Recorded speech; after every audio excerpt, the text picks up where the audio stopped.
ফুল করে নিয়ে আসলাম সকাল সকাল। ফুল কুড়ানো কমপ্লিট, এখন শীতে উঠানোর জন্য যাচ্ছি গাইস। রাধে রাধে।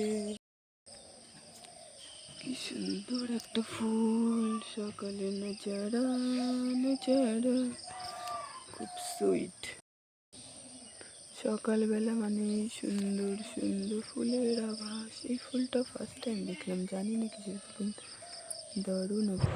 ফুল কুড়ানো কমপ্লিট, এখন কাপ নিয়ে আমি আর বৌদি মিলে শীতে ওঠানোর জন্য বাড়ি থেকে বেরোলাম। আমাদের বাড়ির পাশেই সেখানে দুব্বা গাছ আছে, শুনেছিলাম দুব্বা গাছ থেকে শীতে উঠাতে হয়, তো সেগুলো দিয়ে হয়নি। তারপর আমরা আরও এক জায়গায় চলে গেছি। দেখে না ভিডিওটা পরে কী করে। ফোটার দিনের সকালের ব্লগ এটা। কালী পুজোর আগে থেকে ব্লগ দিইনি, অনেক ব্লগ আছে, ধীরে ধীরে এখন শেয়ার করব। আর ব্লগগুলো ভালো লাগলে লাইক কমেন্ট শেয়ার সাবস্ক্রাইব করবে। তাড়াতাড়ি 200 সাবস্ক্রাইব করতে চাই বন্ধুগণ। Bye, thank you watch this video. আমের সকাল কমপ্লিট।